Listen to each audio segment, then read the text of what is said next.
सब तो पहला तो सत्कारयोग पत्रकार दोस्तों,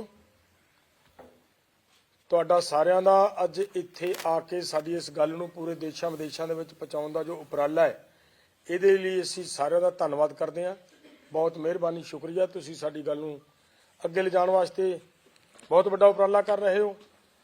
ਅੱਜ ਆਪਾਂ ਇੱਥੇ ਇਸ ਲਈ ਇਕੱਠੇ ਹੋਏ ਹਾਂ ਕਿ SKM ਨੌਨ ਪੋਲੀਟੀਕਲ ਤੇ ਉੱਤਰੀ ਭਾਰਤ ਦੀਆਂ 18 ਜਥੇਬੰਦੀਆਂ ने पिछले दिनों तो कुछ मीटिंगां करके एक सांझ बनाने का यत्न किया है, जिहदे चों कुछ प्रोग्राम देने की लोड़ लग रही सी, क्योंकि जिहड़ा देश के अंदर जिस तरह का माहौल बनता जा रहा है, WTO के प्रभाव के थले साडी सरकार साडी कणक तो इंपोर्ट ड्यूटी खत्म करन जा रही है। पिछले समय तुसीं देखिया है कि ड्राई फ्रूट तो जिहड़ी इंपोर्ट ड्यूटी है उहनूं घटा दिता गया। तो इन्हां हालातों के विच जरूरी बनता सी कि सारियां जथेबंदियां मिलकर कोई एक्शन उलीकन, कोई लड़ाई अगे नूं तोरी जाए। वो की होएगी वो बाद दे विच दस्सांगे हजे, क्योंकि अजे साडे कोले कुछ प्रोग्राम ने, लेकिन दिल्ली दे अगे वड्डी लड़ाई लड़न दे लई असीं एक प्रोग्राम कुछ उलीके है। आप जी दे मैं ध्यान दे विच लिआउणा चाहुंदा कि एक तां असीं वड्डा प्रोग्राम जो इस दोनों फोरमां वल्लों इकट्ठा होना है, वो 2 जनवरी नूं जंडियाला गुरू दे विच माझे दे इलाके दे विच एक बड़ा इकट्ठ करके सरकार तक आपदा मैसेज पहुंचाउण दी कोशिश करांगे। और अगला प्रोग्राम है जिहड़ा साडा वो अपने बरनाले दे विच 6 जनवरी, नोट कर लिओ डेट, 6 जनवरी नूं उत्थे इकट्ठ होना है। इन्हां दोवां इकट्ठां तो बाद असीं सैस करके एक प्रोग्राम देवांगे, जिहदे तहत दिल्ली वल नूं किहो जिहा प्रोग्राम देना उस तो बाद दस्सांगे। जिहड़ियां मंगां दी जो डिटेल है, किस किस तरह किन्नियां मंगां ने, सारी गलबात तुहाडे नाल साडे वीर पंधेर साहब सांझी करनगे। मैं इन्हां नूं बेनती करांगा कि मंगां बारे डिटेल दे विच तुहानूं इह जानकारी देण। देखो, एक तो जिवें डलेवाल साहब ने दस्सिया वा कि आपां 2 वड्डे इकट्ठ कर रहे हैं, ते उहदे विच गां दिल्ली दे मोर्चे नूं सिद्धत ऐलान होणगे। ਉਹਦੇ ਨਾਲ ਦੀ ਨਾਲ ਜਿਹੜਾ ਮੰਗ ਪੱਤਰ ਤੇ ਆਪਾਂ ਸਹਿਮਤੀ ਬਿਤਾਈ, ਉਹ 'ਚ ਤਾਂ ਇੱਕ MSP ਗਰੰਟੀ ਕਾਨੂੰਨ ਸਾਰੀਆਂ ਫਸਲਾਂ ਲਈ ਬਣਾਇਆ ਜਾਵੇ। ਸਾਰੀਆਂ ਫਸਲਾਂ ਦੇ ਭਾਅ ਡਾਕਟਰ ਸਵਾਮੀਨਾਥਨ ਕਮਿਸ਼ਨ ਦੀ ਰਿਪੋਰਟ ਦੇ ਅਨੁਸਾਰ C2 ਫਾਰਮੂਲੇ ਵਿੱਚ 50% ਜਿਹੜੇ ਭਾਅ ਅਨੁਸਾਰ ਭਾਅ ਦਿੱਤੇ ਜਾਣ। ਅਗਲਾ ਹੈਗਾ ਕਿਸਾਨਾਂ ਅਤੇ ਖੇਤ ਮਜ਼ਦੂਰਾਂ ਦਾ ਸੰਪੂਰਨ ਕਰਜ਼ਾ ਮੁਕਤੀ ਕੀਤੀ ਜਾਵੇ।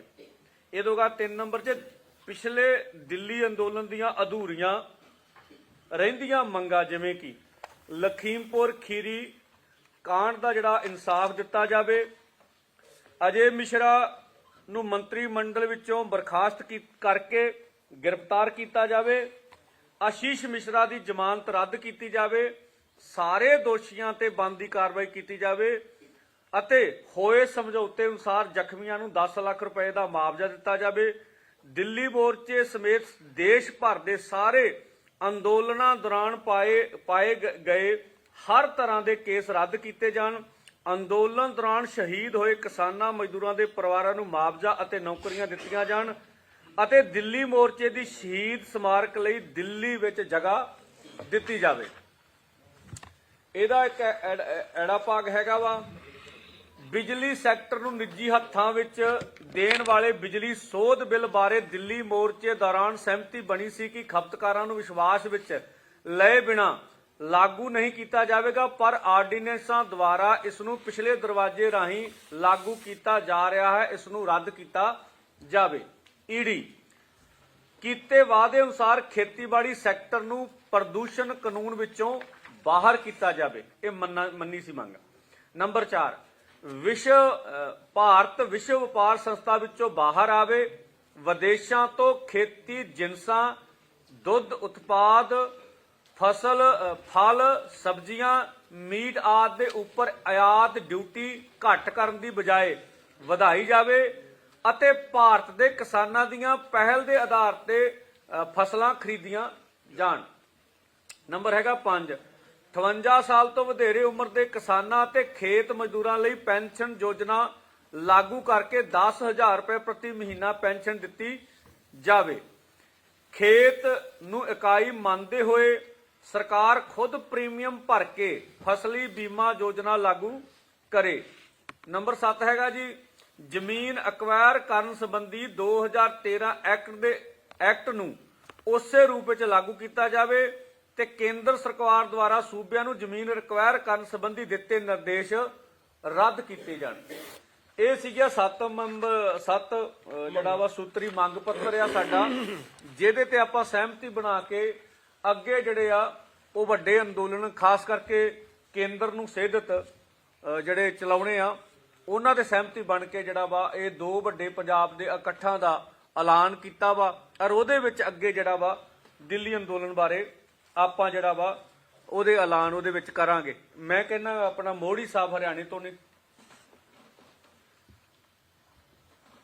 ਜਿਹੜਾ ਇਹ ਪ੍ਰੋਗਰਾਮ ਸਾਂਝੇ ਫੋਰਮਾਂ ਨੇ ਬਣਾਇਆ, ਇਸ ਪ੍ਰੋਗਰਾਮ ਨੂੰ ਕਾਮਯਾਬ ਬਣਾਉਣ ਵਾਸਤੇ ਪੂਰੇ ਦੇਸ਼ ਦੇ ਕਿਸਾਨਾਂ ਨੂੰ, ਜਥੇਬੰਦੀਆਂ ਨੂੰ, ਜਿਹੜੇ ਸਰਕਾਰ ਦੇ ਖਿਲਾਫ ਲੜਨਾ ਚਾਹੁੰਦੇ ਆ, ਕਿਸਾਨਾਂ ਮਜ਼ਦੂਰਾਂ ਦੀ ਲੜਾਈ ਮਿਲ ਕੇ ਲੜਨਾ ਚਾਹੁੰਦੇ ਆ, ਉਹ ਚਾਹੇ ਆਦੀਵਾਸੀ ਹੋਣ, ਮਜ਼ਦੂਰ ਸੰਗਠਨ ਹੋਣ, ਕਿਸਾਨ ਸੰਗਠਨ ਹੋਣ, ਸਭ ਨੂੰ ਇਕੱਠਾ ਕਰਕੇ ਦਿੱਲੀ ਵੱਲ ਉਹੋ ਜਿਹਾ ਅੰਦੋਲਨ ਸਿਰਜਣ ਵਾਸਤੇ ਇਹ ਦੋਨੋਂ ਫੋਰਮ, ਹੋਰ ਵੀ ਜਿੰਨੇ ਸਾਥੀ, ਜਿੰਨੇ ਜਥੇਬੰਦੀਆਂ ਨੂੰ ਵੱਧ ਤੋਂ ਵੱਧ ਮਿਲਾ ਕੇ ਆਪਾਂ ਨੇ ਇਸ ਅੰਦੋਲਨ ਦੀ ਸ਼ੁਰੂਆਤ ਕਰਨੀ ਆ। ਉਸ ਵਾਸਤੇ ਇਹ ਫੋਰਮ ਤੇ ਸਾਡੀ ਜਥੇਬੰਦੀਆਂ ਸਾਰੀਆਂ ਰਲ ਕੇ ਕੋਸ਼ਿਸ਼ ਕਰਨਗੀਆਂ ਉਹੋ ਜਿਹਾ ਹੀ ਪਹਿਲਾ ਵਰਗਾ ਅੰਦੋਲਨ ਜਲਦੀ ਤੋਂ ਜਲਦੀ ਆਪਾਂ ਲੜ ਕੇ ਜਿਹੜੀਆਂ ਮੰਗਾਂ ਰਹਿੰਦੀਆਂ ਨੇ, ਜਿਹੜਿਆਂ ਦੇ ਵਾਅਦੇ ਸਰਕਾਰਾਂ ਨੇ ਕਰੇ ਹੋਏ ਨੇ, ਉਹ ਸਾਡੇ ਪੂਰੇ ਹੋ ਜਾਣ ਤੇ ਆਪਾਂ ਕਿਸਾਨਾਂ ਵਾਸਤੇ ਇਹ ਲੜਾਈ ਲੜ ਸਕੇ। ਕਿਉਂਕਿ 2024 ਤੋਂ ਬਾਅਦ ਜੇ ਆਪਾਂ ਪਹਿਲਾਂ ਇਹ ਲੜਾਈ ਨਾ ਲੜੇ, ਸਰਕਾਰ ਜਿਹੇ ਜਿਹੇ ਹਾਲਾਤਾਂ ਦੇ ਵਿੱਚ ਹੈ, ਜੇ ਸਰਕਾਰ ਆ ਗਈ ਦੁਬਾਰੇ ਸ਼ਾਇਦ ਲੋਕ ਅੰਦੋਲਨ ਕਰ ਵੀ ਨਾ ਸਕਣ। ਇਸ ਕਰਕੇ ਪੂਰੀ ਕਿਸਾਨੀ ਕੌਮ ਨੂੰ, ਮਜ਼ਦੂਰਾਂ ਨੂੰ, ਵਪਾਰੀਆਂ ਨੂੰ, ਸਾਰੇ ਸਾਥੀਆਂ ਨੂੰ ਤੁਹਾਡੇ ਰਾਹੀਂ ਅਪੀਲ ਆ ਵੀ ਇਸ ਅੰਦੋਲਨ ਦਾ ਸਾਥ ਦੇ ਕੇ ਆਪਾਂ ਸਰਕਾਰ ਤੋਂ ਜਿਹੜੀਆਂ ਰਹਿੰਦੀਆਂ ਮੰਗਾਂ ਨੇ, ਦੇਸ਼ ਦੀ ਖੁਸ਼ਹਾਲੀ ਵਾਸਤੇ, ਇਸ ਦੇਸ਼ ਦੀ ਅਰਥ ਵਿਵਸਥਾ ਨੂੰ, ਇਸ ਦੇਸ਼ ਨੂੰ ਸਿਰਜਣ ਵਾਸਤੇ, ਜਿਵੇਂ ਸਵਾਮੀਨਾਥਨ ਦੀ ਰਿਪੋਰਟ ਦੇ ਮੁਤਾਬਕ, MSP ਗਰੰਟੀ ਦੇ ਕਾਨੂੰਨ ਦੇ ਮੁਤਾਬਕ ਆਪਣੇ ਮਜ਼ਦੂਰਾਂ ਦੇ ਹੱਕਾਂ ਵਾਸਤੇ ਆਪਾਂ ਮਿਲ ਕੇ ਲੜੀਏ ਤੇ ਇਸ ਦੇਸ਼ ਦਾ ਨਿਰਮਾਣ ਵਧੀਆ ਤਰੀਕੇ ਨਾਲ ਆਪਾਂ ਕਰ ਸਕੀਏ। ਬਸ 1 ਮਿੰਟ ਲਈ ਆਪਣੇ ਮੰਗੜ ਸਾਹਿਬ ਨੇ ਯੂਪੀ ਤੋਂ। ਹਾਂਜੀ, ਇਹ ਕਰਦੇ ਮਨ ਕੋਈ ਗੱਲ ਸਪੀਕਰ ਤੋਂ ਕਰ ਲਓ। ਇਸੇ ਸੰਬੰਧ ਚ ਜਿੱਦਾਂ ਵੱਡੇ ਸੀਨੀਅਰ ਲੀਡਰ ਸਾਹਿਬਾਨ ਨੇ ਆਖਿਆ ਹੈ, ਪੂਰੇ ਦੇਸ਼ ਦੇ ਕਿਸਾਨ ਇਸ ਵਕਤ ਬੜੀ ਵਿਪਤਾ ਦੇ ਵਿੱਚ ਪਏ ਹੋਏ ਆ। ਯੂਪੀ ਦੇ ਵਿੱਚ ਜਿਸ ਖੇਤਰ ਤੋਂ ਅਸੀਂ ਆਉਂਦੇ ਆ, ਹਲੇ ਤੱਕ ਪੁਰਾਣੇ ਸਾਲ ਦੀਆਂ ਜਿਹੜੀਆਂ ਬਕਾਇਆ ਰਾਸ਼ੀਆਂ ਨੇ ਗੰਨੇ ਦੀਆਂ, ਉਹ ਨਹੀਂ ਮਿਲੀਆਂ ਤੇ ਮਿਲਾਂ ਨਹੀਂ ਚੱਲੀਆਂ।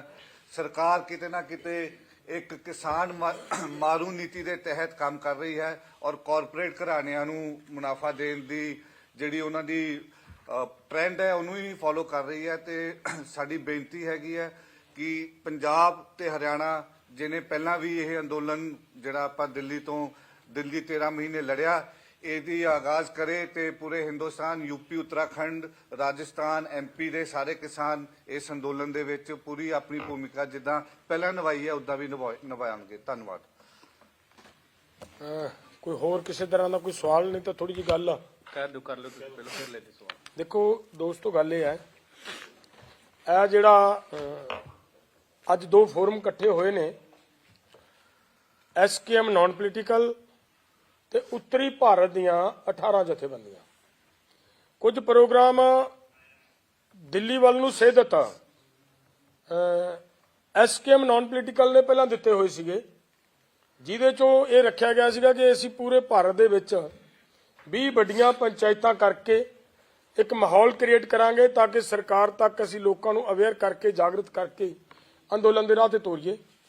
ਉਹਦੇ ਚੋਂ 14 ਆ ਰਹੀ ਹੈ 2-4 ਦਿਨਾਂ ਦੇ ਵਿੱਚ, ਇਸ 14 ਦਸੰਬਰ ਨੂੰ ਇੱਕ ਵੱਡਾ ਇਕੱਠ ਸ਼ਹੀਦ ਕਰਤਾਰ ਸਿੰਘ ਸਰਾਭਾ ਜੀ ਦੇ ਪਿੰਡ ਦੇ ਵਿੱਚ ਸਾਡੇ SKM ਨਾਨ ਪੋਲੀਟੀਕਲ ਵੱਲੋਂ ਰੱਖਿਆ ਹੋਇਆ। ਔਰ ਉਹ ਵੀ ਇਹ ਨਹੀਂ ਹੈ ਕਿ ਉਹ ਕੋਈ ਸਾਡੇ ਵੱਲੋਂ ਰੱਖਿਆ ਗਿਆ, ਉਹ ਵੀ SKM ਨਾਨ ਪੋਲੀਟੀਕਲ ਦਾ ਹੈ ਔਰ ਇਸੇ ਲੜਾਈ ਨੂੰ ਅੱਗੇ ਮਤਲਬ ਤਕੜਾ ਕਰਨ ਵਾਸਤੇ ਹੈ। ਤੁਸੀਂ ਦੇਖਿਆ ਗੰਨੇ ਦੀ ਲੜਾਈ ਲੋਕ ਲੜ ਰਹੇ ਨੇ, ਅੱਜ ਵੀ ਲੋਕ ਲੜੀ ਜਾਂਦੇ ਨੇ, ਲੇਕਿਨ ਸਰਕਾਰ ਕਿਸੇ ਦੀ ਸੁਣਵਾਈ ਕਰਨ ਲਈ ਤਿਆਰ ਨਹੀਂ। ਧੂਰੀ ਮਿਲ ਬੰਦ ਧੂਰੀ ਮਿਲ ਦੇ ਸਬੰਧ ਦੇ ਵਿੱਚ ਜਿਹੜਾ ਲੜਾਈ ਚੱਲ ਰਹੀ ਹੈ, ਅਸੀਂ ਆਹ ਜਿਹੜਾ ਫੋਰਮ ਬੈਠੇ ਨੇ ਦੋਨੋਂ, ਅਸੀਂ ਉਸ ਲੜਾਈ ਦਾ ਪੂਰਨ ਤੌਰ ਦੇ ਉੱਤੇ ਮਤਲਬ ਸਮਰਥਨ ਕਰਦੇ ਹਾਂ। ਕੋਈ ਕਿਸੇ ਤਰ੍ਹਾਂ ਦਾ ਹੋਰ ਕੋਈ ਕਿਸੇ ਦਾ ਕੋਈ ਸਵਾਲ ਹੈ ਤਾਂ ਉਹ ਜ਼ਰੂਰ ਮਤਲਬ ਸਾਡੇ ਨਾਲ। दिल्ली में कोई दोबारा वैसा का वैसा बड़ा आंदोलन देखने को मिल सकता है क्या? आपके ये संकेत है एक फॉर्म इकट्ठा होने के? देखिए, दिल्ली वैसा आंदोलन हो ऐसा आंदोलन हो ये तो वक्त बताता है। जब हम उस समय दिल्ली गए थे वो ऐसा नहीं उल्लेख कर गए थे कि हम उत्ते वहां पे मतलब 13 महीने बैठेंगे। हमारा तब भी कार्यक्रम सिर्फ 2 दिन का था, लेकिन एक बात जरूर थी कि तब तक वापस नहीं आएंगे जब तक सरकार लोगों की बात मानती नहीं। वहीं पे बात अब भी है, अगर सरकार हमारी बात नहीं मानेगी तो हमें जितना भी लंबा आंदोलन चलाना पड़ा हो सकता है लंबा चल जाए।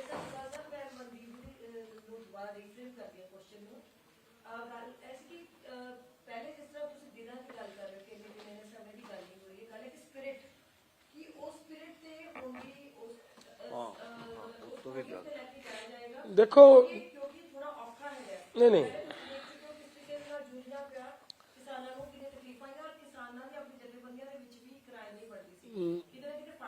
देखो सवाल ये है, उस वेले भी किसान जथेबंदियां सारियां अलग-अलग विचारधारा ਦੀਆਂ ਸੀ, ਅੱਜ ਵੀ ਅਲੱਗ-ਅਲੱਗ ਵਿਚਾਰਧਾਰਾ ਦੀਆਂ ਉਹ ਵਖਰੇਵੇਂ ਸਾਡੇ ਉਦੋਂ ਵੀ ਸੀ, ਅੱਜ ਵੀ ਹੈ ਤੇ ਅੱਗੇ ਵੀ ਰਹਿਣਗੇ। ਲੇਕਿਨ ਜਦੋਂ ਮਸਲਾ ਉੱਠਦਾ ਹੈ ਸਾਡੇ ਕੋਈ ਗੱਲ ਨੂੰ ਹੱਥ ਪਾਏਗਾ, ਸਾਡੀ ਉਸ ਵੇਲੇ ਵੀ ਤਾਂ ਲੜਾਈ ਜਦੋਂ ਸ਼ੁਰੂ ਹੋਈ ਸੀ ਉਦੋਂ ਲੋਕਾਂ ਨੂੰ ਕਾਨੂੰਨਾਂ ਬਾਰੇ ਕੋਈ ਪਤਾ ਨਹੀਂ ਸੀ ਕਿ ਕੀ ਹੈ ਕਾਨੂੰਨ। ਲੋਕਾਂ ਨੂੰ ਇੱਕੋ ਗੱਲ ਜ਼ਿਹਨ ਦੇ ਵਿੱਚ ਆਈ ਕਿ ਸਾਡੀ ਜ਼ਮੀਨ ਤੇ ਵਾਰ ਹੈ। ਅੱਜ ਵੀ ਅਗਰ ਐਮਐਸਪੀ ਦੇ ਮਾਮਲੇ ਨੂੰ ਲੈ ਕੇ ਅਸੀਂ ਚੱਲ ਰਹੇ ਹਾਂ, ਕਣਕ ਤੋਂ ਇੰਪੋਰਟ ਡਿਊਟੀ ਖਤਮ ਕੀਤੀ ਜਾ ਰਹੀ ਹੈ। ਅਗਰ 40% ਇੰਪੋਰਟ ਡਿਊਟੀ ਕਣਕ ਤੋਂ ਖਤਮ ਹੋ ਜਾਏਗੀ ਤਾਂ ਸਾਡੀ ਭਾਰਤ ਦੇ ਕਿਸਾਨਾਂ ਦੀ ਕਣਕ ਨਹੀਂ ਵਿਕੇਗੀ, ਔਰ ਉਹ ਕਣਕ ਜਦੋਂ ਨਾ ਵਿਕੀ ਸੁਭਾਵਿਕ ਹੈ ਕਿ ਦੇਸ਼ ਦੇ ਕਿਸਾਨ ਦੀ ਆਰਥਿਕਤਾ ਡਿੱਗੇਗੀ, ਔਰ ਉਹੀ ਜ਼ਮੀਨਾਂ ਲੈਣ ਦਾ ਟੇਢੇ ਢੰਗ ਨਾਲ ਜ਼ਮੀਨਾਂ ਖੋਹਣ ਦਾ ਛੜਯੰਤਰ ਹੈ। ਔਰ ਜਦੋਂ ਲੋਕਾਂ ਨੂੰ ਇਹ ਸਮਝ ਆ ਜਾਏਗੀ ਤਾਂ ਕੋਈ ਦੋ ਰਾਮਾ ਨਹੀਂ ਕਿ ਅੰਦੋਲਨ ਪਹਿਲਾਂ ਨਾਲੋਂ ਵੀ ਤਕੜਾ ਹੋ ਸਕਦਾ। ਲੜਾਈ ਤਾਂ ਇਸ਼ੂ ਦੀ ਹੈ ਕਿ ਸਮੱਸਿਆ ਕੀ ਹੈ, ਕਿਉਂ।